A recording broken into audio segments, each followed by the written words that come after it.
Hello friends, कैसा सब लोग। तो फ्रेंड्स, आज की वीडियो के अंदर मैं आपको कराऊंगा जो आपके ईवीएस के अंदर कुछ नए क्वेश्चन देखने को मिल रहे हैं। तो उनके लिए मैं आपको मोटी मोटी डिटेल देने वाला हूं। और जो ये नए क्वेश्चन देखने को मिल रहे हैं ये आपकी एनसीईआरटी की किताब से ही देखने को मिल रहे हैं। देखिए, एक तो आपके स्कूल के अंदर पढ़ाई जाती है थर्ड फोर्थ फिफ्थ क्लास की ईवीएस की एनसीईआरटी की किताबें, जहां से मैक्सिमम क्वेश्चन आपको एग्जाम में देखने को मिलते हैं। बट आपकी एक और एनसीईआरटी की किताब है जो कि स्कूलों में पढ़ाई जा रही है। और आपको यकीन नहीं होगा, पिछली साल भी जब आपका सीटेट का एग्जाम हुआ था, लास्ट टाइम जब आपका सीटेट का ऑनलाइन एग्जाम हुआ था, तब भी वहां पर कई क्वेश्चन ऐसे देखने को मिले थे जो इस वाली किताब से काफी क्वेश्चन आए थे। बट उसके ऊपर किसी का ध्यान नहीं गया था, तो हम लोगों का भी ध्यान नहीं गया था। तो हमें लगा था चलो कुछ दो चार क्वेश्चन नए आ गए ये। तो अब ये जब नई नई शिफ्ट के अंदर कुछ क्वेश्चन देखने को मिले, खासकर 11 तारीख वाले बच्चों को देखने को मिले, 10 वाले शिफ्ट के अंदर देखने को मिले, तो तब इसके ऊपर हमने मंथन करा, ये खोज कर निकाला कि यार ये क्वेश्चन कहां से देखने को मिल रहे हैं। तो आपकी ये जो किताब है एनसीईआरटी की किताब है, जो कि स्कूल के अंदर अपना कहा गया है कि बच्चों को आपको एक किताब भी पढ़ानी है, तो वहां से क्वेश्चन देखने को मिले। लास्ट टाइम पर हर शिफ्ट के अंदर एक आधा क्वेश्चन पूछ लिया। बट इस बार क्या है, इन क्वेश्चन की क्वांटिटी बढ़ा दी। और ऐसा हो सकता है जो आपका नेक्स्ट सीटेट होगा, जो अगला सीटेट होगा, उसमें इनकी क्वांटिटी और भी ज्यादा आपको देखने को मिल सकती है। ठीक है, तो अब ईवीएस आपकी थर्ड फोर्थ फिफ्थ क्लास, सबसे पहले तो वही आपको पढ़नी है, बट ये वाले क्वेश्चन भी अब आपको पढ़ने पड़ेंगे। तो चलिए, आज की वीडियो के अंदर मैं आपको ये ईवीएस के जो नए क्वेश्चन आपको मिलने वाले हैं, ये आज की वीडियो के अंदर आपको करा देता हूं। अब जो ये आपकी किताब आपको दी हुई है, इसके अंदर क्या दिया हुआ है, जितने हमारे स्टेट है, जैसे हमारे 8 राज्य है और 8 केंद्र शासित प्रदेश है, 8 राज्य कह रहा हूं, 28 राज्य है और 8 केंद्र शासित प्रदेश है, तो उनके बारे में चीजें दी हुई है। ठीक है, उनकी विशेषताएं दी हुई है, नृत्य दिए हुए, खान पान दिया हुआ, इनके बारे में चीजें दी हुई है। तो इनके बारे में देखते हैं मेन मेन चीजें जो आपको पढ़नी है। पहले शुरुआत में दिया हुआ है इंडिया के बारे में, दिया हुआ है कि इंडिया के बारे में क्या चीज दी हुई है। देखिए, इंडिया के बारे में दिया हुआ है कि पूर्व में यानी ईस्ट में अरुणाचल प्रदेश से लेकर पश्चिम में गुजरात के कच्छ तक 2933 किलोमीटर तक चौड़ा है। अगर बात करें उत्तर में जे.एंड.के से लेकर दक्षिण में कन्याकुमारी तक 3214 किलोमीटर तक लंबा है। अगर आज की पीपीटी के अंदर, आज की वीडियो के अंदर जितनी भी चीजें हैं वो सबसे ऑथेंटिक है। अगर इसके खिलाफ आपके सीबीएसई वालों ने भी आंसर को गलत नहीं, सही नहीं माना आपका, तो आप उसको चैलेंज कर सकते हो। ठीक है, क्योंकि आपकी एनसीईआरटी की किताब से लिया हुआ मटेरियल है। ठीक, अगर मैं बात करूं, इंडिया की बात करूं, तो जो इंडिया की जो सीमा होती है, तो इंडिया की सीमा आपके 7 देशों से कनेक्ट होती है। कितने? 7 देशों से कनेक्ट होती है। यार इसको याद करनी है कि एक ट्रिक है, बहुत ही फेमस ट्रिक है, बहुत पहले से चलती आ रही है, कि जो इंडिया से सटे जो राज्य है, तो 7 आपके राज्य बोलो, 7 सटे आपके देश होते हैं। कौन कौन से? इसकी एक ट्रिक है कि बचपन में एमबीए किया। क्या है? कि बचपन में एमबीए किया, ये इसकी ट्रिक है। 7 जो देश है उसको याद करने की ट्रिक है। ठीक है, बचपन में बा का मतलब है आपका बांग्लादेश, चा का मतलब है आपका चीन, कहा गया चीन, चा का मतलब है चीन, पा का मतलब है आपका पाकिस्तान, ना का मतलब है आपका नेपाल, मा का मतलब है आपका म्यांमार, ठीक है, बा का मतलब है आपका भूटान, ठीक है, क्या मतलब है आपका भूटान, और ए का मतलब है आपका अफगानिस्तान। तो भारत से सटे जो ये आपके देश है, 7 देश है, उसको याद करने की मैंने आपको एक ट्रिक बताई हुई है। उसके अलावा कभी कभी क्वेश्चन ये भी देखने को मिल जाता है कि जो भारत से सटे जो देश है, तो ऐसे कौन कौन से देश है जो जल स्थल के साथ साथ, यानी जिन लैंड के साथ साथ जो जल से भी जुड़े हुए हैं, यानी जल और स्थल दोनों से जुड़े कौन कौन से वो देश है जिनकी सीमाएं हमारे देश से जुड़ी हुई है। ठीक है, तो इसको याद करने की ट्रिक है, वो है आपकी मां और बाप। ठीक है, मां के अंदर आ जाएगा म्यांमार, और बा के अंदर आ जाएगा बांग्लादेश, पा के अंदर आ जाएगा पाकिस्तान। ये 3 ऐसे देश है जो हमारी जल थल दोनों से जुड़े हुए हैं। तो पहली चीज होगी हमारे इंडिया के बारे में, यह जानकारी मैंने आप लोगों को साथ शेयर कर दी। अब यार वो चीजें देखेंगे थोड़ा सा इसके बारे में जो हमारे स्टेट के अंदर जानकारी दी हुई है, इसके बारे में देख लीजिए। नदियों के बारे में दिया हुआ है कि उत्तर में तो ये जो नदियां होती है सिंधु, गंगा, यमुना, ब्रह्मपुत्र की घाटियां, और दक्षिण में होती है आपकी नर्मदा, गोदावरी, ताप्ती, महानदी, कृष्णा, कावेरी। मेन चीज आपको ध्यान रखनी है, कोई भी चीज डिटेल में नहीं पढ़नी। एग्जामिनर जो आपके एग्जाम में क्वेश्चन देगा वो बड़ा बेसिक सा क्वेश्चन देगा, बहुत बेसिक लेवल का क्वेश्चन देगा। अगर आप लोग ईवीएस के लिए डिटेल में पढ़ोगे तो आपका टाइम बर्बाद हो जाएगा। आपको सिर्फ बेसिक बेसिक जानकारी पता होनी चाहिए, और कुछ नहीं पढ़ना सीटेट के लिए आपको। ठीक है, और भारत के जो समुद्र तटीय मैदान है, जो समुद्र से जुड़े जो आपके मैदान है, कौन कौन से है? गुजरात का कच्छ हो गया, नमक ही नमक आपको देखने को मिलेगा। ठीक है, कछुए जैसी इसकी शेप होती है। कोंकण हो गया, कर्नाटक हो गया, मालाबार हो गया, ये सभी मतलब समुद्र तट से जुड़े आपके क्षेत्र है। यहां पर एक क्वेश्चन देखने को मिलता है इंडिया के मैप से। मैं बार बार आपको बोल रहा हूं, शायद कोई शिफ्ट ऐसी होती है जिसमें इंडिया के मैप से क्वेश्चन ना देखने को मिले, वरना हर शिफ्ट के अंदर आपको इंडिया का मैप से क्वेश्चन देखने को जरूर मिलेगा। तो इंडिया का मैप आप लोग अपने एग्जाम के लिए जरूर कर लेना, ठीक है। ये बात हो गई यहां पर। अब एक एक करके सभी महाराष्ट्र राज्य के ऊपर बात कर लेते हैं। पहले बात करते हैं भाई महाराष्ट्र के ऊपर बात कर लेते हैं। तो देखिए आपके एनसीईआरटी के अंदर, इस किताब के अंदर महाराष्ट्र के बारे में क्या क्या बातें दी गई है उसके ऊपर एक बार नजर डाल लेते हैं। महाराष्ट्र का राज्य दिवस मनाया जाता है 1 मई को मनाया जाता है। इसकी राजधानी है मुंबई, भाषा बोली जाती है मराठी, और जो राज्य पशु है उसका नाम है आपका शेखरू। ये वाली गिलहरी नहीं होती है, बहुत बड़ी गिलहरी होती है। ये फोटो गलत यहां पर दी हुई है, एक बहुत बड़ी गिलहरी टाइप होती है, ठीक है। जो नॉर्मल गिलहरी होती है इससे बहुत बड़ी आपकी गिलहरी टाइप रहती है, जो आपका महाराष्ट्र का राज्य पशु होता है। महाराष्ट्र का राज्य पक्षी होता है आपका हरियल पीले पैरों वाला जो आपका कबूतर होता है। और महाराष्ट्र का जो पुष्प होता है, राष्ट्रीय फूल जो होता है, तमान बोल दो, मान बोल दो, ये जो आपका फूल होता है ये राष्ट्रीय फूल होता है। महाराष्ट्र का राज्य वृक्ष यानी पेड़ होता है आम होता है। तो महाराष्ट्र के बारे में जो मेन चीज हो गई वो आपको बता दी। अब देखिए आपके जो एग्जाम के अंदर क्वेश्चन पूछे गए पिछली शिफ्ट के अंदर, वो कहां से देखने को मिले उसके ऊपर एक बार नजर डाल लेते हैं। बात करते हैं महाराष्ट्र की वेशभूषा के ऊपर। आपने देखा होगा एक साड़ी के बारे में पूछा गया कि जो नौवारी साड़ी है या नौवारी साड़ी है, ये कहां की साड़ी है, कहां की प्रचलित साड़ी है, जिसको लुगाड़ी के नाम से भी जाना जाता है।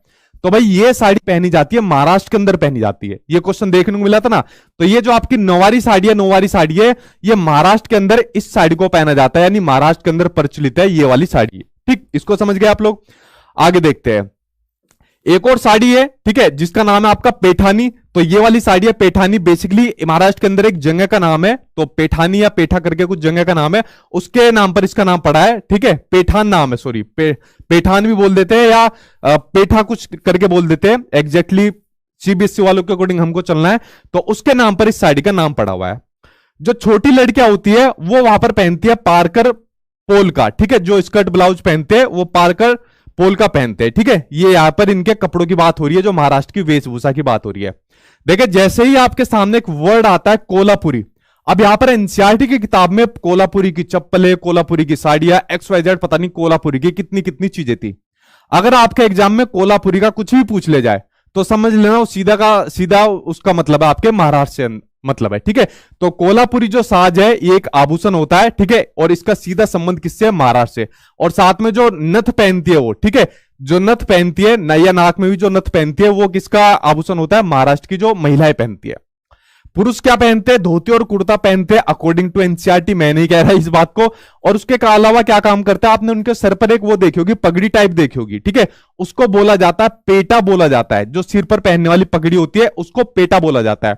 साथ में एक बड़ी महत्वपूर्ण चीज है, एक वो बंडी भी पहनते हैं। बंडी क्या होती है, आपने देखा हमारे जो प्राइम मिनिस्टर नरेंद्र मोदी है तो वो क्या पहनते हैं, एक कोट पहनते हैं। और वो जो कोट ऐसा रहता है उसमें साइड में बाजू नहीं रहती, बिना बाजू वाला जो कोट पहनते हैं उसको बंडी कहा जाता है, ठीक है। तो वो एक ट्रेंड भी चल गया था, जितने भी मतलब युवा कार्यकर्ता थे या छोटे मोटे कार्यकर्ता थे हमारे देश के अंदर जितने भी, वो भी उन्हीं को फॉलो करना शुरू कर दिया था, बंडी को पहनना, ठीक है। तो ये बंडी भी कहां पर पहनी जाती है, यहीं पर पहना जाती है। कोल्हापुरी चप्पलें भी किसकी फेमस है, आपके महाराष्ट्र के अंदर ये वाली फेमस है। ये बात होगी महाराष्ट्र के कपड़ों की बात होगी। अब महाराष्ट्र के खाने पीने के ऊपर बात करते हैं। तो देखिए महाराष्ट्र के खाने पीने में बात आता है, पूरन पोली का नाम आता है, ठीक है। देखिए महाराष्ट्र के अंदर अगर खाने पीने की बात करें तो पूरन पोली का इसके अंदर नाम आता है, ठीक है। ठीक, गुजरात आएंगे भाई, एक सेकंड रुक जाओ, मेरे कमेंट्स थोड़े धीमे चल रहे हैं।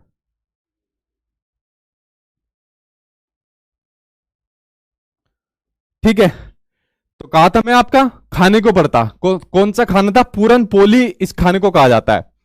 इस खाने में क्या करा जाता है, दाल ले ली जाती है, मेरे ख्याल से चने की दाल होगी या उसके साथ आटा वाटा होगा, उसको बना के ये पूरन पोली आपका बनाया जाता है। उसके बाद एक होता है उकुड़चे मोदक, ये होता है एक तरीके का लड्डू होता है, ठीक है। ये क्या होता है, एक तरीके का लड्डू होता है। और आपने देखा होगा महाराष्ट्र के अंदर जो गणेश विसर्जन भी जो होता है या गणेश जी की पूजा ज्यादा होती है तो उनको भोग भी लगाया जाता है, इस वाले लड्डू से भोग लगाया जाता है। वड़ा पाव महाराष्ट्र का है, पाव भाजी, बटाटा वड़ा और पानी पूरी, ये सभी कहां खाए जाते हैं, महाराष्ट्र के अंदर ये सभी चीजें खाई जाती है। क्या है इसमें अच्छा, पिन करा है, ठीक है। और उसके अलावा भाजी कहाँ खाई जाती है? भाजी भी आपके महाराष्ट्र के साथ खाई जाती है। किसके साथ? सब्जी के साथ, मीठे मसालों के साथ। रस्सा कहाँ खाया जाता है? रस्सा भी आपके महाराष्ट्र में खाया जाता है। आलू, गोभी, टमाटर, नारियल ले लेंगे, दूध ले लेंगे, मिक्स करके ये चीज रेसिपी बनाई जाती है। उसके अलावा व्रान कहाँ खाया जाता है? उड़द दाल को उबालकर जो व्यंजन बनाया जाता है, भोजन बनाया जाता है, उसको कहा जाता है व्रान। उसके अलावा एक होता है आमटी। आमटी होता है जो अरहर की दाल होती है, उसमें मसाला डाल लिया, इमली डाल लिया, गुड़ डाल लिया और अपनी तरह से कुछ चीज डाल ली, उसको पकाकर बनाते हैं, आमटी बनाते हैं। देखो लास्ट शिफ्ट के अंदर, मतलब 11 से पहले शिफ्ट के अंदर एक व्यंजन पूछा गया था। ये अभी जो सीटेट के एग्जाम चल रहे हैं उसी में पूछा गया कि भाई भरली वांगी कहाँ का व्यंजन है या किससे कनेक्टेड है आपका भरली वांगी। ये पूछा गया था ना अभी कुछ शिफ्ट पहले, आपका शायद 10 तारीख को ही पूछा गया था।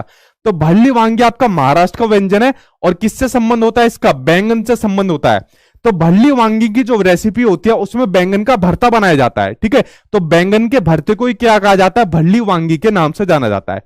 आप लोग समझ गए ना? जो नए नए क्वेश्चन पूछे जा रहे, कहां से पूछे जा रहे? इस किताब से पूछे जा रहे नए नए क्वेश्चन जो है, ठीक है। लेकिन ये मैक्सिमम नहीं है, जो कुछ क्वेश्चन पूछे जा रहे हैं उन्हीं की बात है, जो स्टेट से जुड़े क्वेश्चन है।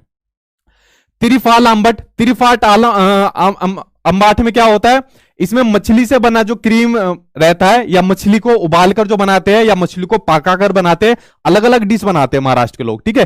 तो उस डिश का नाम रहता है आपका तिरिफाल अंबाट। ये हो गई आपके महाराष्ट्र के खाने पीनों की बात यहां पर कंप्लीट होगी।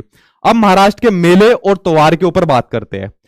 देखिए महाराष्ट्र के अंदर ये पिछली बार भी आपका पूछा गया था, जब पिछली बार आपका सीटेट का एग्जाम हुआ था, कि जो गुड़ी पड़वा है, तो गुड़ी पाड़वा आपका कहां पर मनाया जाता है? तो महाराष्ट्र के अंदर गुड़ी पाड़वा को सेलिब्रेट किया जाता है, इसको मनाया जाता है।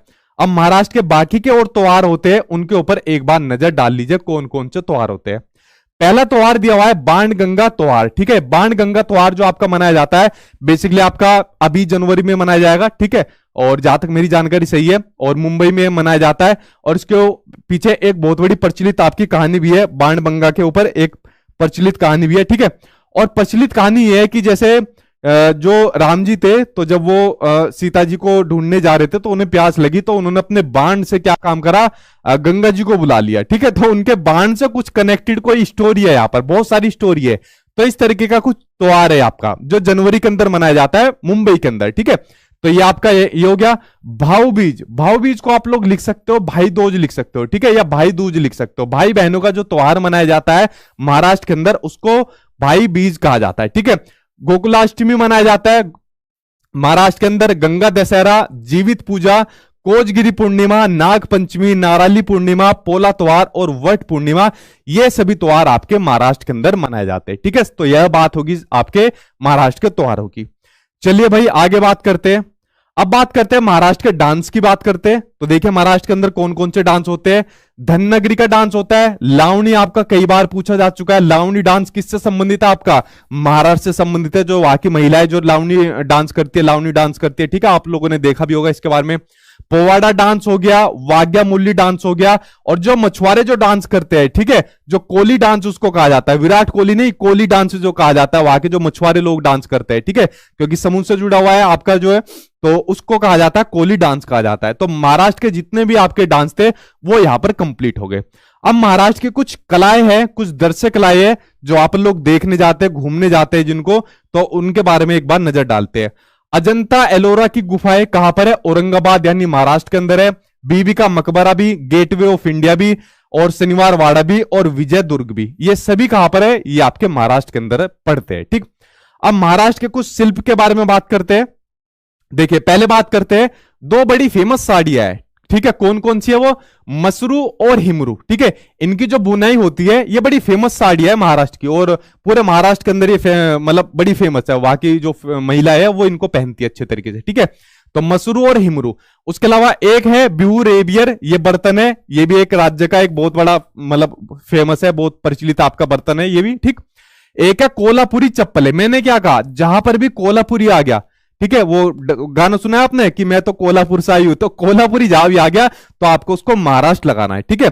तो कोल्हापुरी साज हो जाए, कोल्हापुरी XYZ, कोल्हापुरी कुछ हो जाए, तो सीधा कनेक्ट कर देना महाराष्ट्र वाले से। अच्छा, ये पेंटिंग जो वर्ली पेंटिंग पूछी गई, ये पिछली साल भी पूछी गई थी आपके सीटेट के एग्जाम में, और अभी भी पूछी गई है जो शिफ्ट के अंदर एग्जाम चल रहे हैं। तो वर्ली पेंटिंग का जो आपका संबंध रहता है वो महाराष्ट्र से संबंध होता है। तो एक पेंटिंग तो देखिए आपने, जैसे यहाँ पर लिखा हुआ है बिहार के अंदर जो मधुबनी पेंटिंग करी जाती है, इसी पेंटिंग के ऊपर जो बिहार का जिला जो है मधुबनी जिला, उसका नाम पड़ा। ठीक है, तो वर्ल्ड वाइड फेमस है ये वाली पेंटिंग। तो एक महाराष्ट्र के अंदर होती है वर्ली पेंटिंग, ये भी बड़ी फेमस है वर्ली पेंटिंग के नाम से। देखो भाई कितना बड़ा कमेंट करा है। ठीक है, तो एक इतनी बड़ी कौन है ये कौन है, कभी 4,000 रुपये देता है, कभी 1,000 रुपये। इस अकाउंट नंबर दे दे हमारा, जो है कह रहे उसमें डाल दिया कर तो सारे। ठीक है, चलो भाई, एक आदमी है भाई, कभी 4,000 रुपये देता है, कभी 1,000 रुपये देता है तो सीधे अकाउंट में ही डाल देगा, उससे बढ़िया।